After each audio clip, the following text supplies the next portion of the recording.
All right, we're back again here for the third episode of the Epic Cast podcast. My guest today is my good friend Anthony Conrad. He is the third guest of this show. I was the third guest of his podcast, so we were just talking before we came on about there's some sort of synergy going on here, that the universe is taking care of us and getting us together again here. So he's an entrepreneur, a writer. He has done poetry. He loves to do poetry, prose, and he hosts his own podcast as well, as I mentioned. It's called Sales and Stanzas. I'll put the link to that in the description of all of the channels that I post this on. So I'd like to thank you for your time today, sir, and appreciate you coming on. Thank you so much. It's a pleasure to be talking again and being on your show, especially as you mentioned that synergy of the 3 and 3. It's a golden number, and let's get started, man. This is great. Absolutely. So first off, I'd like to know a little bit. I'd like to ask people the onset of your journey. Where did you grow up? What were you into as a youth? I was a military corporate / my parents just want to move brat. So being very social, being able to really meet new people and get to know people really helped me a lot growing up and helped me with my career. I grew up, for the most part, like where I say I'm home from is the coast of Carolina, in North Carolina, in Edenton. Little town of 30,000 people, and really cutting my teeth in the business world.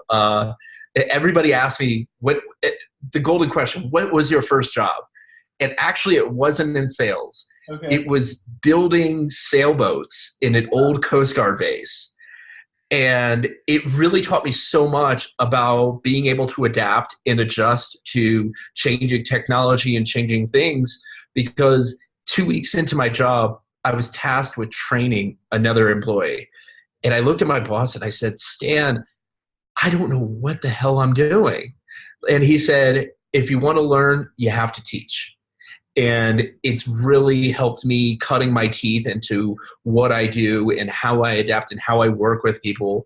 I work a lot in sales operations and also with startups, designing not just what we're going to do from an engineering side, which I think a lot of great blockchain and Bitcoin projects are, we're going to build this great thing, but you got to build the skateboard before you build the Bugatti Veyron.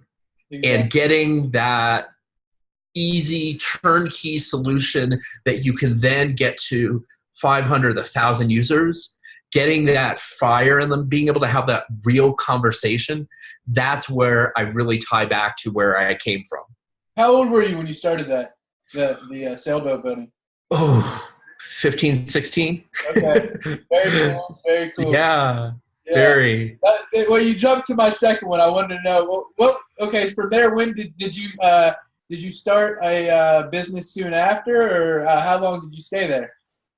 I stayed there for 2 summers and partially over a winter. It was a lot of manual, grueling work. We would not just build boats, but we would refurbish them. And I really did get my hands dirty, to put it lightly. But it really taught me a lot about hustle and about work ethic, about deadlines, because everybody in the boating world or in the coastal world, they know Memorial Day is the deadline. Everybody wants to get on the water, and you got to move fast, and you got to prioritize, and you can't bite off more than you can chew. I didn't really step into entrepreneurship per se until a bit later. I was actually first of all, big shout out to my economics professor and philosophy of business professor in college, Dr. Derek Yonai. He actually saw me writing a lot about free markets and laissez-faire and the philosophies and principles of free minds and free individuals with free markets, and looped me into what was our university's Adam Smith Club. And I was the director of vice president of public relations, which basically meant I was the mouthpiece in the early internet era. I was the one coming up with content and engaging new members. And we ran what was called the Liberty Cafe. It was an on-campus, single folding table. We made coffee, we had Krispy Kreme donuts, and we talked shop. Wow. And whether you were right, left, center, up, down, whatever, it was just a free place to have a conversation on a campus that really was more just pure academics and not interaction. And that really helped me understand that almost every interaction an individual has is kind of an entrepreneurship of your own social brand. Mm-hmm. And how your brand interacts with other people is the basis of entrepreneurship. And that was really why I give a lot of credit to him in terms of molding my future in terms of stepping into the entrepreneurial world. I know you're an Austrian school guy too, and that sounds like that's when the light bulb went off right there. I love to hear that. Thank you. I've really delved a lot into many different ways of free market thinking. In the political spectrum, I'm very libertarian, but one thing I've learned, especially about living in the third world, which I did for 7 years, is you have to really look at society as a whole and how you interact with each other. Down in Colombia, we have a huge issue right now with not only our economics, but in terms of the refugee crisis with Venezuela and how you interact and how altruism can go truly hand in hand with business. And using a true free market principle, you can use these amazing technologies and do well by doing good. And so that's really my biggest mission with these types of projects that I work with. I love to hear that. That was one of my biggest draws to this space originally as well, is all the problems that it can solve. You know, the gains and stuff. That's nice. Like you mentioned, the Lambos and the Bugattis. That comes with you know, the, like you were talking about, the sweat equity, the time you put into the space and helping others. It seems to be a result in this space. So it's just like a nice benefit. So absolutely. When did you move to Colombia? Was that 7 years ago then? That was in October of 2011. I had a long distance relationship with my now wife. Went down for a week, and it was a culture shock in a good way. I was in a corporate job. I had a 401k. I had almost paid off my student debt, and I was just living this life. And it was in this bubble of not even realizing how much more potential I could achieve by, in a way, kind of taking a step back on putting it on the hard mode. For people who love games, you know, when you play on casual, it's super easy and it's not as satisfying as when you go and you turn the hardness up. And I had to learn a language, I had to learn a culture, I had to learn a whole new style of life. And I met so many amazing people, and it was actually 100% the reason why I got into the crypto space, was by this shift in paradigm into the Latin American sphere, where it wasn't just about the huddle fast culture and just driving up prices and pump and dumps. Yeah. It was a utility and a social utility, and it gave a lot of people hope. And that's really one of the biggest things I really am super happy about, is not just meeting and stepping into the space and cutting my entrepreneurial teeth, but the humility and lessons that I learned from living down here and kind of getting that mindset, which everybody in their mid-20s is looking for. Yeah. That's great. I love everything you say. What would you say the biggest difference in? I know you and I have talked off camera about this before. We're friends, as I mentioned. What's the biggest difference doing business there for everybody else out there that doesn't really understand, you know, how much different it is? It's something that even a lot of people here don't totally get. A lot of the old school business was relationship based, but there's kind of this, like, you want to kind of impress people. You have this dress to impress type of attitude, and I'm a crazy millennial with tattoos on my arms, and I drop hip hop lyrics in my pitches. Yeah. But it's about doing what you say and saying what you do carries so much more weight.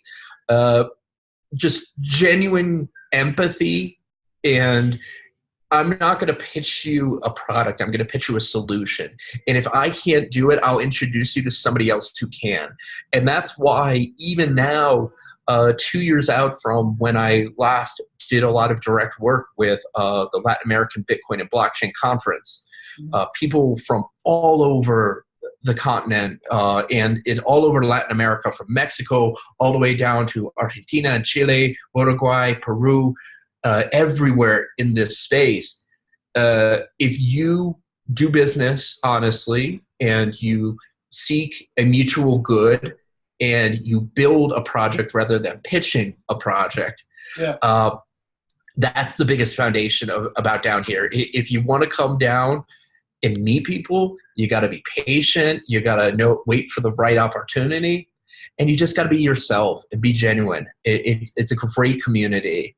And I know a lot of people give it a bad rap because it's not, Starbucks on every corner and 4-lane highways, but just the people and the relationships are the biggest foundation of business when you come into these areas. I actually think that change of pace is good once in a while. It's good to be in a place with a little more culture. Not exactly. Just, saturation of Starbucks and Walmart. Yeah. But shift gears for a second. We'll get back to crypto momentarily. I want to know when you began writing. Oh, gosh. I would have to say almost as soon as I learned how to read.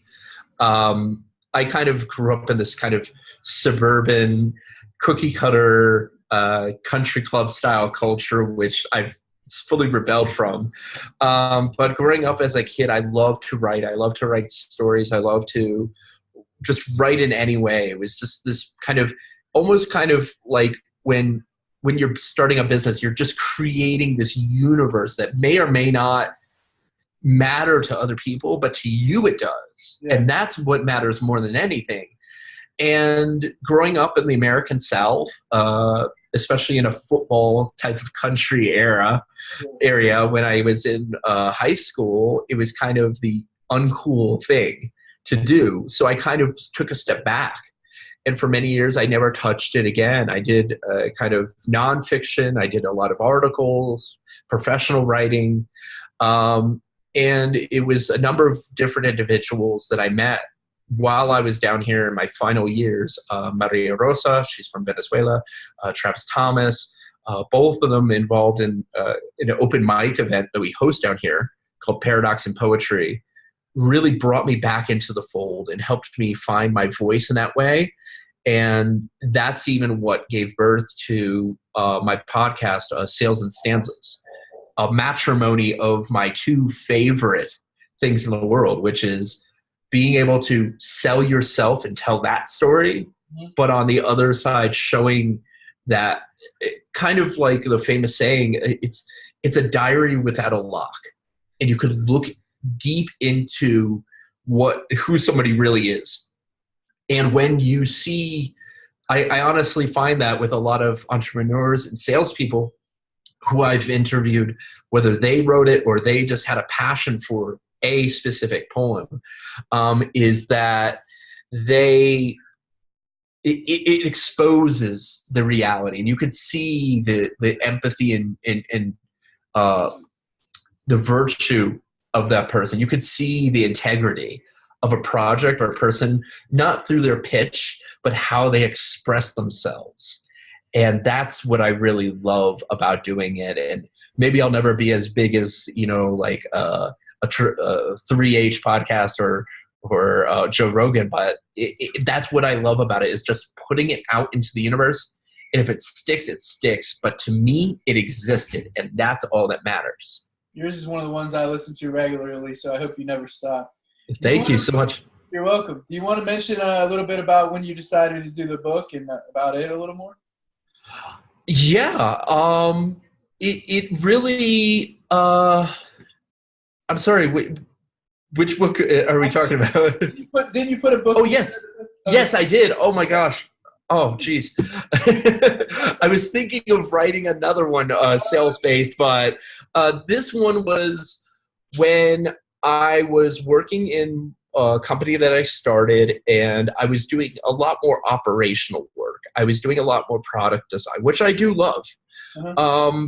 But I was in the northeast peninsula of Colombia in an area called La Guajira, and I met a friend's sister who just graduated.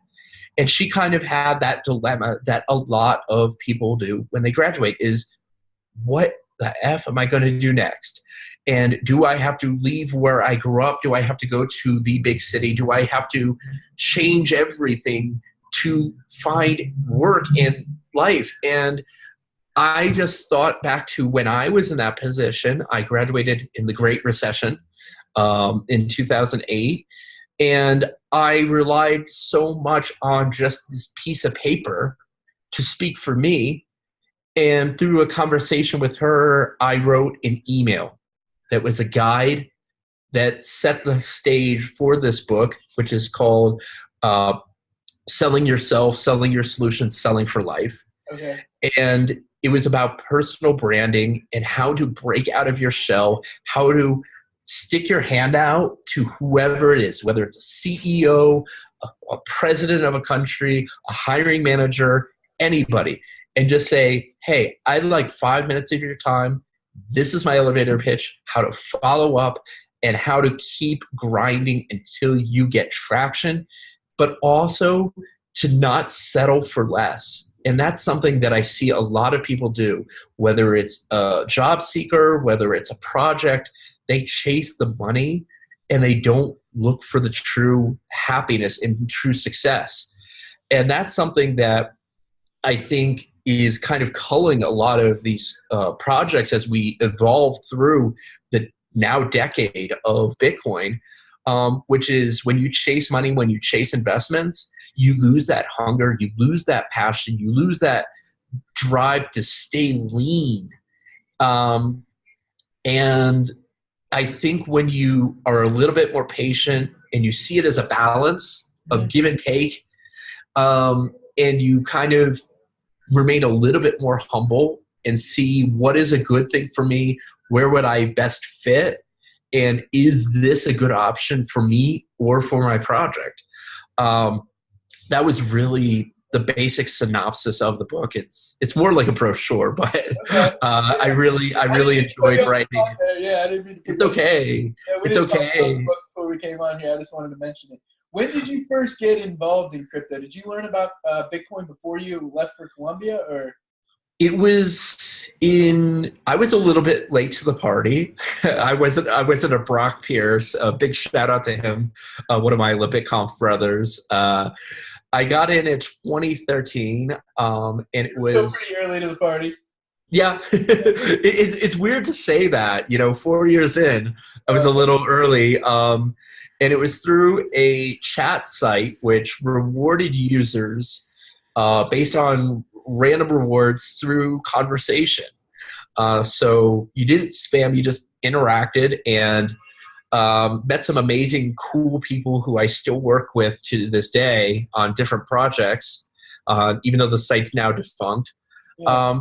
But it really just opened my eyes and I'm like, wow, this is so cool, because I was a American living in the third world, earning a third world salary, still paying my student loans, mind you.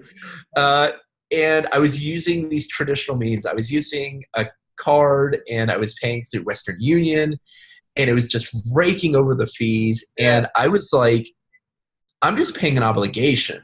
What if I was sending money to my family that I worked so hard on, and why can't I just give them this? Because we're in two different areas, why isn't there some sort of a bridge? And so when I read the white paper of Satoshi Nakamoto, it really clicked, because this was something that I was thinking about when I was in grad school of how can we remove the barriers to entry for this market? How can we make a really true impact in the world without these barriers of bureaucracy? And so I really truly see the principles of a free market in it. It really helped me latch on. It took me a few years to even explain it to people around me before the big price jumps.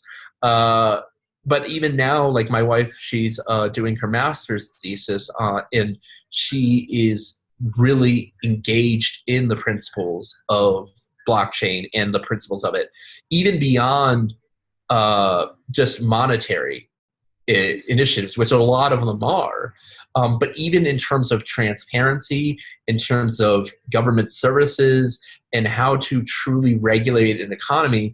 And this is something in basic principles of economics, is how do you have perfect information in a world without perfect systems? Exactly. And when you have true, full transparency, almost instantaneous processing of information, removing the barriers of kind of insider knowledge. This is something that was envisioned by a lot of different economists, but just putting it into code just absolutely transformed the world. Coding our way to freedom, right? Exactly. It's pretty interesting too, because a lot of Americans, we have the reserve currency of the world, and I think we take that for granted because we don't really understand unless we travel to another country and live there for a while like you did, or we know we have a friend or something we meet in college maybe, that remittance, you do remittance, and countries like Colombia, I'm sure it's on the list, is one of the ones where you are charged the highest rate to send a traditional remittance back, using the regular old school wire systems or whatever. So exactly, it really, that's perfect that you mentioned that, because it really illuminates and shines the light on exactly what we're trying to do, and how it frees the markets of countries that have traditionally can't do international business because of this. Exactly. Yeah. So what you want to tell us about the conferences that you attend regularly, and what's going on, what you're doing with those? It's been a while since I've been back to the BitConf. I did mention it. They do have the latest instance coming up in Uruguay, in Montevideo, the capital of Uruguay, December 12th and 13th.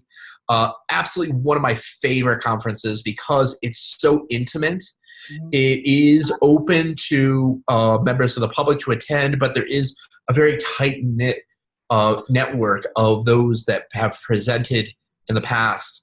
As I mentioned, Brock Pierce, Rodolfo Andrades, number of different people, especially one that I want to give a big shout out to because, as we were mentioning about doing well by doing good, Connie Gallipoli of BitGive has one of my favorite projects of all, and is part of the BitConf family, which is charitable donations and tracking of where that money goes and how it's actually used. So it's almost like Kiva with a charitable balance of it, not even in terms of loan, but just actual giving, but you see where it goes. Mm-hmm. And that's something that's super huge solution of not just being able to get the money directly quickly to the people, but being able to trust and have confidence in where it's going, to see the results and to feel good with your giving. That was one project that I really want to give a big shout out to, and is part of the BitConf family. Okay. Yeah, I wanted to mention that I'm gonna make sure that you get, even if it's on my behalf, a little bit of Epic Cash. We're doing that with we're making our mainnet is launching August 1st. Oh, so, awesome! Yeah, we're only a few days away now, and it's Epic Private Internet Cash. So we're even more interested in privacy and trying to take it to another level while only doing 21 million coins. We are using the same model as Bitcoin on that. So I'll make sure you get some of that. and Thank hopefully you. we can continue the free market landscape here, growing it even more. I just like to, I want people to check it out as much as possible because I think it's going to be good. Where do you see you see a future with how many cryptos would you say will survive? Do you see a future? What do you see us in 10 years? I think honestly the biggest moment we're having right now, and especially with the inception of Libra by Facebook, JP Morgan coin, I think we went through a culling of junk coins that were just created just out of nowhere, just because of the hype. And it was a driven thing. I rely a lot on Samson Williams. He's an adjunct professor at UNH School of Law. He's also the principal consultant at a company called Axes and Eggs that looks at a lot of different legal issues, fintech issues, blockchain and cryptocurrencies. And right now is the moment where, kind of like in the Reformation of the churches, what is blockchain? What is a cryptocurrency? And what isn't? Because there's a lot of them that are claiming that title. And I think that those who are not truly are not going to survive. I don't see a lot of, I think there may be transactions taking place. I think that there's been a large number of virtual currencies that have already existed and essentially are the same. I think stable coins are just an absolute joke, honestly. So I think a lot of those may survive and exist just like digital currencies have for years. Is that a cryptocurrency? No. Is it centrally issued? Is it decentralized in terms of how it's transacted? Is there a transparency in terms of it? These are things that we have to, in this second decade, have to truly define, and the market has to take a more active role instead of just buying and selling, but just true definitions, truly building projects and supporting those that are truly based in that. In terms of privacy, absolutely. I think it's going to be a huge issue. I'm not saying, obviously, with the Coinbase IRS letters, that's a huge shock to some people. The tax man always gets his money. Don't play that game. Yeah. But it's another thing to have the right to send your money where you wish to. As I mentioned with Venezuela right next door, in the markets in Caracas, there's US dollar, euro, Bitcoin, and Dash listings of prices for goods. The local currency, I wish I had it. Hold on one second. I'm actually going to show you. I met a nice Colombian gentleman in the downtown market when I was down here, and this is actually a crafted keychain out of 20 Bolivar pieces. Wow. The money is literally so worthless. They're making crafts out of it. Exactly. And they had huge ones. They had like a giant hen made out of like 100 Bolivar pieces. By the time you get the money to pay your rent from an ATM, the inflation has gone up so much you have to go get another couple thousand just to pay your rent. So Dash is another big coin that I want to give a big shout out to because it's super fast, it's super transparent, and just the ability to grasp the concept of it. That's something that with a lot of projects, people want to be able to simply use it. And going back to my design principle, putting my design principle hat on, is this project, is this coin, is this currency the hero of the story, or are you the guide? Are you empowering the end user? And a coin, a crypto, is only as powerful as what can be done with it. So that's why I really love these types of projects that I've mentioned. I love the projects that you are working on as well. It definitely really just resonates with it because it's not just a pump and dump. It's a actual project and product that can be empowered to be used in that. So I would love to be able to promote Epic Cash and promote the platform that is associated with it, with the podcast, and anything that can really help people rather than just making people rich. That's a project that I give my seal of approval to. I really appreciate that. We have people going around Africa right now. We're going through like almost a dozen countries, and we're trying to set up epics. They're called epic centers. And, Nice. We're educating them on like all sorts of stuff, coding and their first computers and everything. Things that will carry on through their whole life. And hopefully create some more entrepreneurs there. So, I really appreciate all your insights. I don't know if you have anything parting shot-wise you want to talk about here or not. You want to plug or anything like that? The floor is yours, my friend. Thank you so much. Once again, I want to push the BitGive conference in Uruguay, December 12th and 13th. It's 18 weeks away. That can be found at labitconf.com. BitGive, the BitGive Foundation, that's BitGiveFoundation.org. And my boy Samson Williams, SamsonWilliams,